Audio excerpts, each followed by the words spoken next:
Hello and welcome to Travel in the Know with me, Philip Saunders, from Buckingham Palace Road near Victoria Station.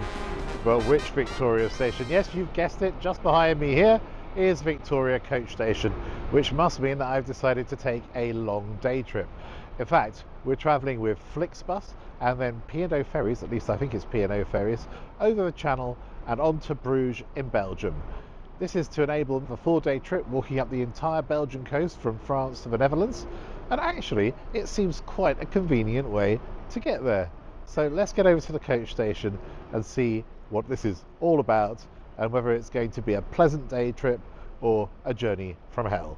I always enjoy coming back here because in the 1980s and 1990s, British Airways sales and marketing headquarters for the United Kingdom was actually in this building, directly above the coach station. I worked here as well from 1992 to 1993, working on marketing projects for Concorde, First Class and Club World, and often plotting campaigns with the likes of Harrods.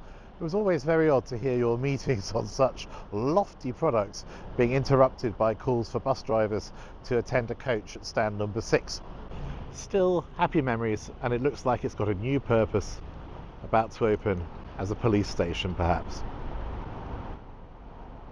But now, back to the entrance to the coach station. Proudly serving Great Britain and the continent since 1932. And look at this magnificent double postbox from the glorious reign of Her Majesty Elizabeth II. The building's Art Deco appearance is actually quite attractive from outside. Inside, I've never found the building quite so friendly. Now, to get to Bruges, I could obviously have travelled by train, the Eurostar, by car perhaps, and the shuttle, or I could even have taken a plane, let's say British Airways to Brussels, and then taken the train onwards. But I'm going to compare all of those in terms of how long the journey takes. I just felt that today was the perfect opportunity to just take a leisurely day on a coach trip all the way across the Channel. Starts at 9:30 a.m. and the advertised time of arrival in Bruges is 17:55, so it should be really enjoyable, particularly with such glorious weather. The other fantastic thing is that you can turn up at the coach station literally 5 minutes before departure, which is what I'm doing. So I need to rush and find the coach. Help me find it, please. It's actually going to Amsterdam Sloterdijk, but stops in Bruges on the way. How many videos have I seen on planes, trains and everything with Scott Manson that start going through these famous double doors?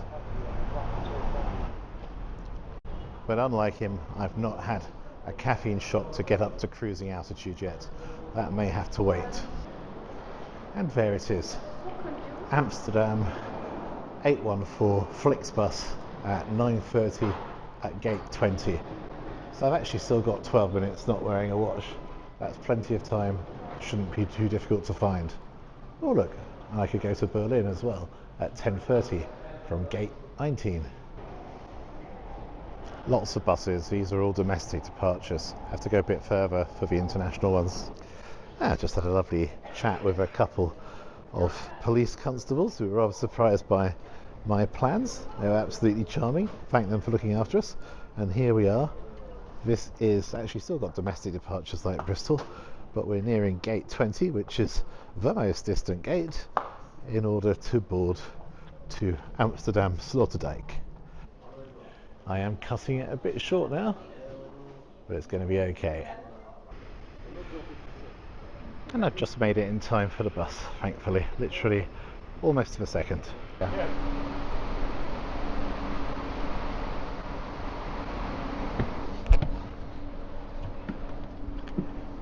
I'm on the bus now and we are leaving at exactly 9:30, so just as well I didn't spend any longer making my mind up about where this bus was or getting to the station. So we're now heading out of Victoria. I expect we'll head down the A2 and then on the way to Dover Docks. I'll keep you updated on progress.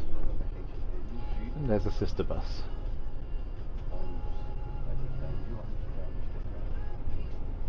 But you can also see that there are power points to charge a couple of phones. Very, very useful. And somewhere to put your cup and glass.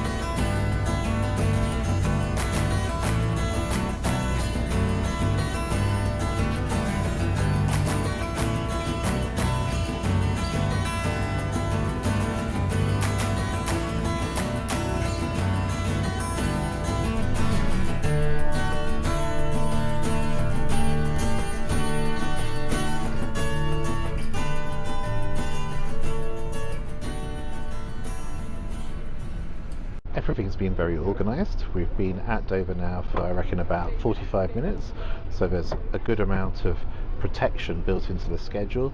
You're able to get off the bus, go and enjoy a coffee at Costa, and shortly we'll be going on board the ship, which looks like it's one of P&O's brand new mega ferries.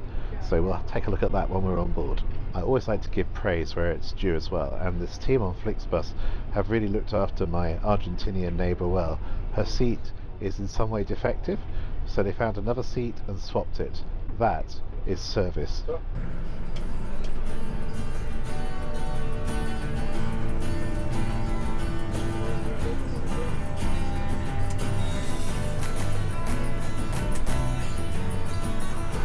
Ladies and gentlemen, Calais Ferry now. Please go to upstairs to ferry deck. Must stop deck 5. Must close.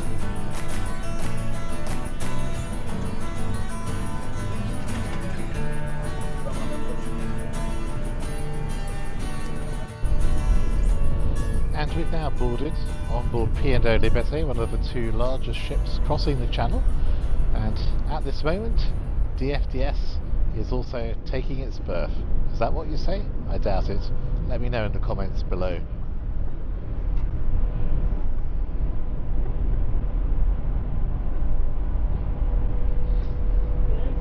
And unquestionably a beautiful day for sailing. Setting sail on ferries is one of my earliest memories in terms of stimulating the desire to travel. I've always looked out over the sea to the other side and wondered what's there to discover. That is the beauty of travel, always new discoveries.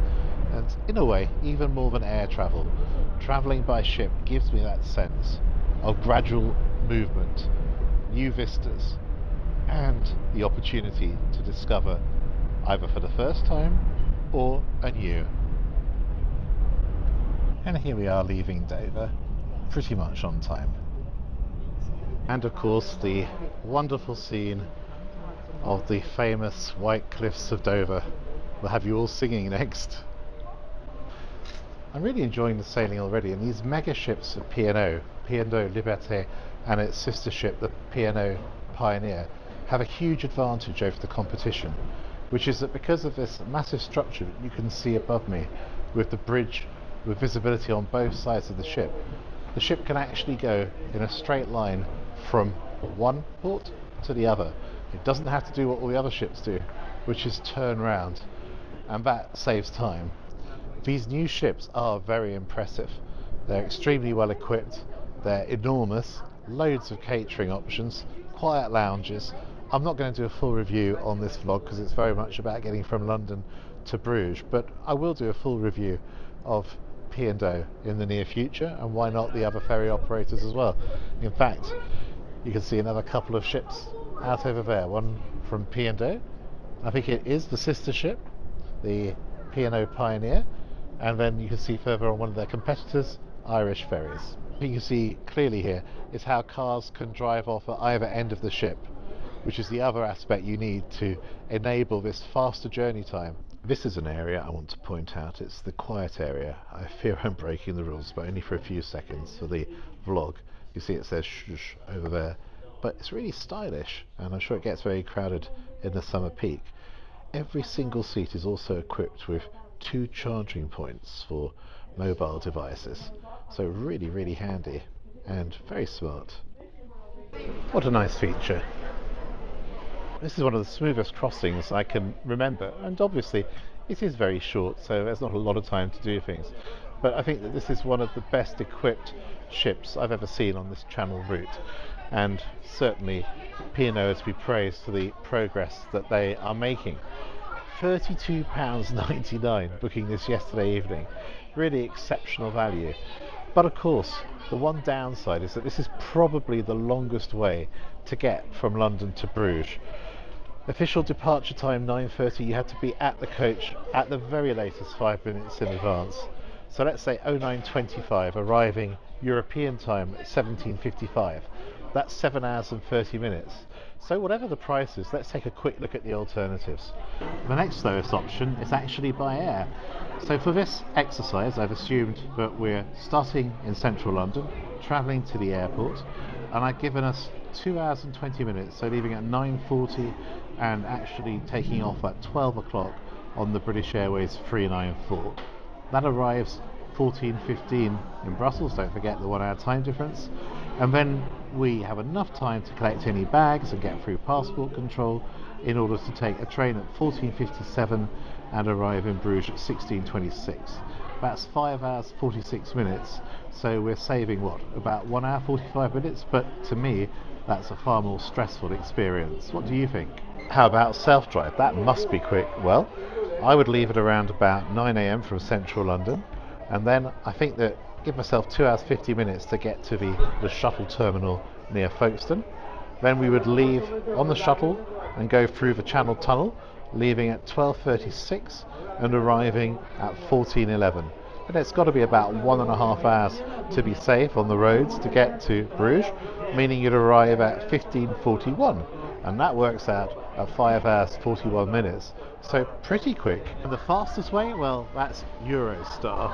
I would leave Victoria around about 9:30, which should give me enough time to get the Eurostar train at 11:04, which amazingly takes 2 hours and 1 minute, arriving at 14:05 at Brussels Midi.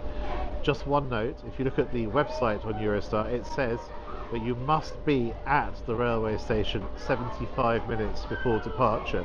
So just bear that in mind and make sure that you adhere to it if you want to catch that train. Anyhow, once we've arrived, I'm assuming that we would catch a connecting train at 14:29 from the same station, which goes directly to Bruges and arrives at 15:26.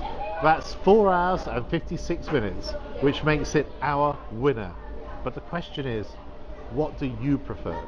And you know, for me, this is just perfectly chilled out and relaxed. I don't have to drive or worry about complex transfers. No, this is straightforward and simple, and thanks to Flixbus also building in enough buffer time at Dover, you can be confident that the schedule will be met. At least I think so. So if you haven't got a stressful schedule, this is perhaps the best way to get from London to Bruges. Definitely worth your consideration. After all that filming, I definitely need a quick snack and some refreshment, and I think the prices are really fair. This half pint of Moretti, £2.80. This blueberry muffin, £2.60, and a packet of crisps, £1.10. There's really no premium on being on land in London on that. Hats off to P&O, that's very fair.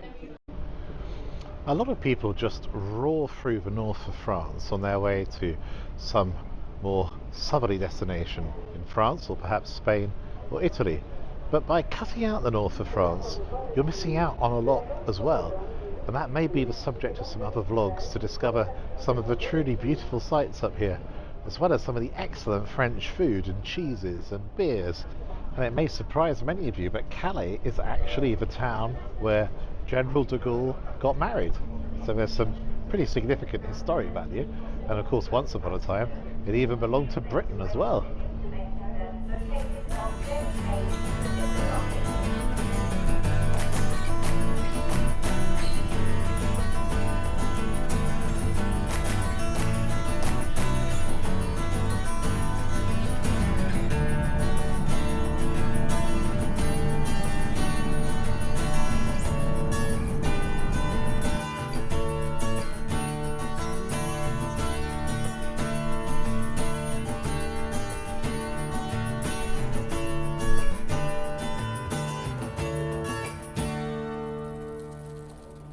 The good news is we've arrived here in Brugge, in Bruges, and we're around about 12 minutes early as well. The service has been great, the journey fine, pretty comfortable, and all in all, you know, I think this is probably the best way to get from London to Bruges, unless perhaps you're driving yourself and going on beyond afterwards. And I've been really impressed by the customer service too, probably arriving here in Bruges more than anywhere else, where a guy's just turned up to the bus in order to go to Amsterdam. Now unfortunately he left his passport in a taxi, but that taxi is on its way here right now, and he expects that it will be 6 or 7 minutes after the scheduled departure time. The bus drivers have agreed they're going to wait. So another customer who's going to be very happy. And I think with that, it's time for me to start thinking about exploring Belgium in this glorious weather.